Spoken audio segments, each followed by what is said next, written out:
Welcome student. Today I will teach you about conditional sentence. तो जैसा कि मैंने एक वीडियो पहले भी अपलोड किया था जिसमें हम कंडीशनल टाइप 1 पढ़ाया था। आज हम कंडीशनल टाइप 1 को पढ़ाएंगे और ऐसे ही पढ़ा देंगे। उसके बाद हम डिटेल में टाइप 2 और टाइप 3 समझेंगे। तो हम देखते हैं टाइप 1 को। जैसा कि आपको मैंने पहले वीडियो में बताया था, यदि आपने देखा होगा तो आपको पता होगा कि इसमें दो क्लाउज होते हैं। एक क्लाउज हमारा प्रिंसिपल क्लाउज होता है और दूसरा सबऑर्डिनेट क्लाउज होता है। तो यहाँ पर सबऑर्डिनेट क्लाउज कौन सा होता है जिसमें अगर या तो सबऑर्डिनेट क्लाउज हम बनाते हैं सिंपल प्रेजेंट में, और जो हमारा प्रिंसिपल क्लाउज है उसे फ्यूचर सिंपल में बनाते हैं। तो यहाँ पर ऐसे समझ लेते हैं कि अगर यदि वाला जो सेंटेंस है उसे हम प्रेजेंट सिंपल में ही बनाएंगे। यदि हमारा सेंटेंस हिंदी में लिखा है फ्यूचर में, फिर भी हम उसे प्रेजेंट सिंपल में ही बनाएंगे। तो जैसा कि यहाँ पर एग्जाम्पल भी दिए गए हैं जिससे आपको समझ में आ सके। तो यहाँ पर दिया है अगर या फिर यदि। अगर यदि दोनों में से एक हो सकता है। तो यदि तुम यहाँ आओगे तो मैं तुम्हारी सहायता करूँगा। तो इफ़ यू कम हेयर, अब यहाँ फ्यूचर में दिया है लेकिन यहाँ हम प्रेजेंट में बनाते हैं, तो इसीलिए इसको हम कैसे बनाएं। इफ़ यू कम हेयर, यदि तुम यहाँ आते हो। आई विल, यहाँ पर ज़्यादातर फ्रेंड जो है विल ही लगाया जाता है। तो आई विल हेल्प यू, इस प्रकार से बन गया। आई होप आपको समझ में आया होगा। यदि नहीं समझ में आया है तो पिछला वीडियो हमारा देख लीजिए, उसमें समझ में आ जाएगा। यदि मैं गांव जाऊंगा तो अपने रिश्तेदारों से मिलूंगा। तो यदि के लिए इफ़, मैं के लिए आई, तो if I go to village I will see my relatives. अब यहाँ पर समझने की बात यही है कि ये फ्यूचर में दिया है तब भी हम इसको प्रेजेंट में बनाते हैं। तो यही समझने की बात है और कुछ नहीं है। इट्स वेरी इजी, ठीक है। तो अगर तुम गरीबों की मदद करोगे तो भगवान तुम्हारा भला करेगा। इसमें भी फ्यूचर में दिया है पहला क्लाउज, उसको बनाना किसमें, प्रेजेंट में। तो इफ़ यू हेल्प, यहाँ पर पुअर लिख देते हैं, दा पुअर नहीं होगा। तो if you help poor, poor means इसके पहले आर्टिकल नहीं लगाया है, तो इसका मतलब पूरी कम्युनिटी को ये डिनोट कर रहा है। तो if you help poor, poor God will help you. तो इस प्रकार से बनाना है टाइप 1 को। तो आई होप आपको समझ में आया होगा टाइप 1। अब देखते हैं टाइप 2। उसके पहले चैनल को सब्सक्राइब करें और वीडियो को लाइक करें। तो चलते हैं दूसरा टाइप सीख लेते हैं। देखते हैं टाइप 2। टाइप 2 में क्या होगा फ्रेंड, टाइप 2 कंडीशनल सेंटेंस में टाइप 2 जो होता है बहुत ही इंपॉर्टेंट होता है। तो यहाँ पर क्या होगा, पहले तो जान लेते हैं कि इसका यूज़ कब होता है। फ्रेंड इसका यूज़ जब होता है जब हम ऐसी कल्पना करें जिसका पूर्ण होना असंभव हो, इम्पॉसिबल हो। तो ऐसी बात करें कि वो चीज़ होना बिल्कुल इम्पॉसिबल हो। जैसे यदि मैं राजा होता तो प्रत्येक व्यक्ति को प्रसन्न कर देता। अब इसमें कल्पना कैसी की जाती है, इसमें फ्रेंड प्रेजेंट में, जैसे कि मैं एक टीचर हूँ और मैं कल्पना कर दूँ कि मैं यदि प्राइम मिनिस्टर होता तो मैं सबको एक एक कार देता। तो इस समय मैं प्रेजेंट में क्या हूँ, मैं तो एक टीचर हूँ लेकिन मैं कल्पना क्या कर रहा हूँ कि मैं प्राइम मिनिस्टर होता। तो यदि मैं डॉक्टर होता तो सबका इलाज फ्री में कर देता। तो रियल में जो चीज़ नहीं है और उसकी कल्पना की जाती है तो वो टाइप 2 होता है। तो फ्रेंड टाइप 2 में कैसे बनाया जाता है, तो टाइप 2 में स्ट्रक्चर इसका क्या होगा, इफ़ होगा, फिर सिंपल पास्ट में पहला इफ़ वाला सेंटेंस सिंपल पास्ट में होगा। यदि टेंस है तो सिंपल पास्ट में बनाना है। यदि टेंस नहीं है, साधारण वाक्य है, सिंपल सेंटेंस है, तो इफ़ के बाद सब्जेक्ट फिर वर्ब लगाना है।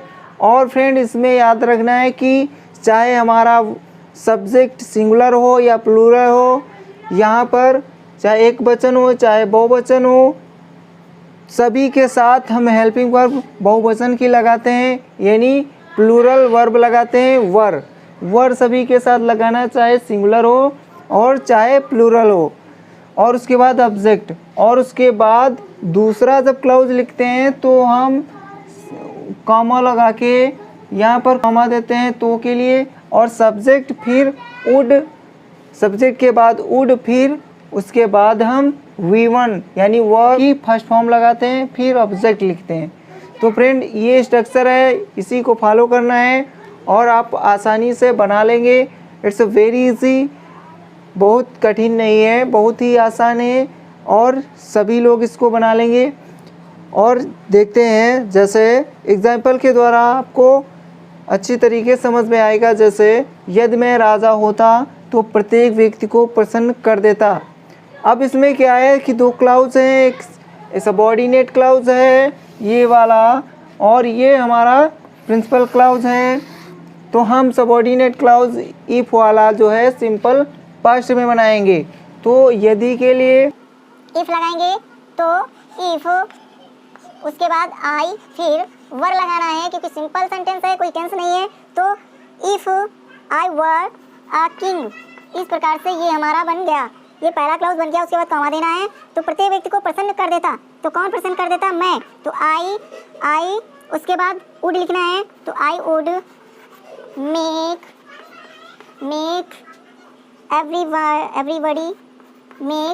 एवरीबॉडी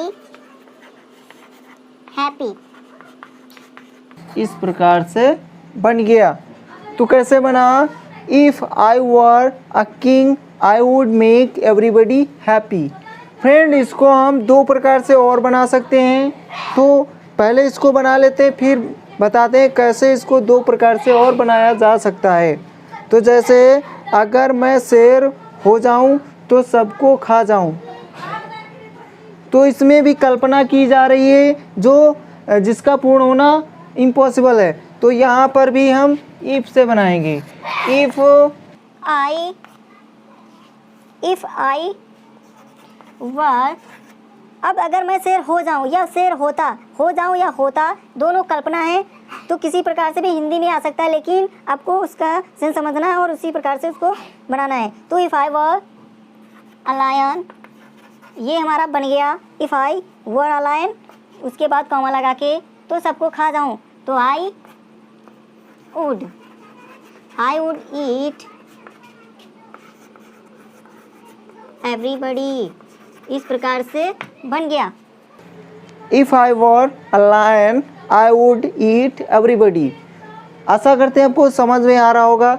अब देखते हैं कि इसको हम दूसरी प्रकार से कैसे बना सकते हैं। फ्रेंड हम अगर इफ को हटा दें और वर को पहले ले आएँ तो इस प्रकार से बन सकता है वर आई अ लायन, इस प्रकार से भी बनाया जाता है।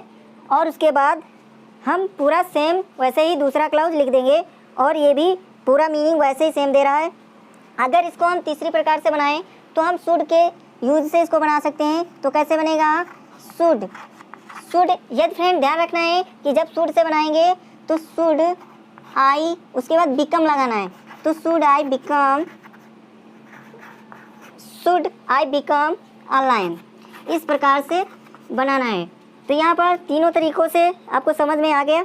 तो आप किसी भी मेथड का इस्तेमाल करके आप बना सकते हैं इसको। तो किसी प्रकार से भी आप इसको बना सकते हैं, या फिर आपको कहीं मिल जाता है इस प्रकार से बना हुआ तो उसका मीनिंग यही होगा, टाइप 2 वाला। तो आई होप आपको समझ में आया होगा। अब टाइप 3 सीखते हैं। अब फ्रेंड देखते हैं टाइप 3 में क्या होगा। फ्रेंड पहले समझते हैं टाइप 3 में कैसी कल्पना की जाएगी। फ्रेंड टाइप 3 में जो है पास्ट की कल्पना की जाएगी। टाइप 2 में क्या था, प्रेजेंट में खड़े होकर प्रेजेंट में ही कल्पना करते थे।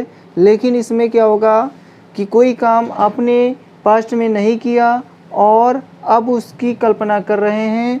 एक हिसाब से इस सेंटेंस में ऐसे टाइप 3 में क्या होता है कि एक हिसाब से रिग्रेट किया जाता है, यानी पश्चाताप किया जाता है। पश्चाताप ही इसमें किया जाता है टाइप 3 में। तो इसका स्ट्रक्चर क्या होगा जैसा कि टाइप 2 में था कि सिंपल पास्ट में पहला इफ़ वाला क्लॉज बनता था सिंपल पास्ट में और दूसरा बनता था वुड लगा के।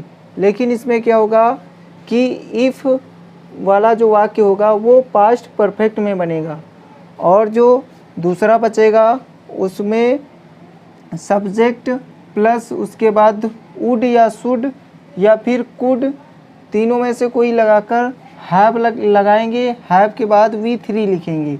उसमें क्या था, वुड के साथ V1 था टाइप 2 में, लेकिन इसमें क्या V3 होगा और उसके बाद ऑब्जेक्ट फिर अदर वर्ड।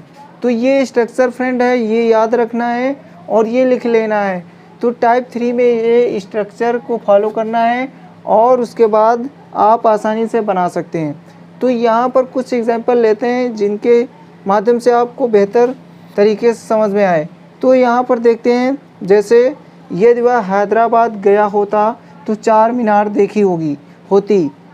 तो इसका मतलब है कि वो हैदराबाद नहीं गया था पास्ट में और उसने चार मीनार भी नहीं देखी होगी। तो यहाँ पर एक हिसाब से पश्चाताप किया जा रहा है, पछताया जा रहा है, तो रिग्रेट किया जा रहा है। तो इसलिए इसको हम किस में बनाएंगे, टाइप 3 में। तो टाइप 3 में स्ट्रक्चर क्या है, इफ़, यदि के लिए इफ़ लगाया, उसके बाद ही लिखा, उसके बाद पास्ट परफेक्ट में बनाना है तो हैड लगाकर वर्ब की थर्ड फॉर्म लिखना पड़ेगा। तो if he had visited Hyderabad, visit का मतलब होता है कोई चीज़ देखने जाना। तो इस प्रकार से if he had visited Hyderabad he would have, यहाँ पर अब देखिए वुड के बाद हैव लगा, फिर वर्ब की थर्ड फॉर्म लगी तो सीन हो गया। तो ही वुड हैव सीन द चार मीनार, इस प्रकार से बन गया। तो फ्रेंड इसको अब दूसरी प्रकार से भी बनाया जा सकता है। इफ़ को हम यदि हम हटाते हैं तो हम इसको दूसरी प्रकार से बना सकते हैं। हैड पहले आ जाएगा और उसके बाद सब्जेक्ट रहेगा और सब सेम रहेगा। केवल इफ़ को हटाने से हैड आगे आ जाता है और बिल्कुल सेम मीनिंग देगा और बिल्कुल सेम बनेगा। तो फ्रेंड इस प्रकार से भी न्यूज़पेपर में आ जाता है। ठीक है, तो अगला एग्जाम्पल कुछ और है, देखते हैं। अगला एग्जाम्पल है, यदि रामू स्कूल गया होता तो वह पास हो जाता। यानी वो स्कूल नहीं गया इसलिए वो पास भी नहीं हुआ होगा पास्ट में। तो अब उसका रिग्रेट हो रहा है और उसी के बारे में बात हो रही है। तो यदि रामू स्कूल गया होता तो वह पास हो जाता। तो if Ramu had gone to school he would have passed. अब पास नहीं पास्ट हो जाएगा क्योंकि ये पास्ट की बात है, पास्ट की कल्पना है और इसमें रिग्रेट किया जा रहा है। तो इन वाक्यों में एक हिसाब से रिग्रेट होता है। और फ्रेंड ये टाइप 3 हो गए हमारे। और इसके बाद कुछ एडवांस लेवल में कंडीशन बताने वाले सेंटेंसों को, स्ट्रक्चर को हम आपको बताएंगे अगले वीडियो में। तो फ्रेंड आशा करते हैं आपको वीडियो समझ में आया होगा। Thank you so much for watching my video. Take care.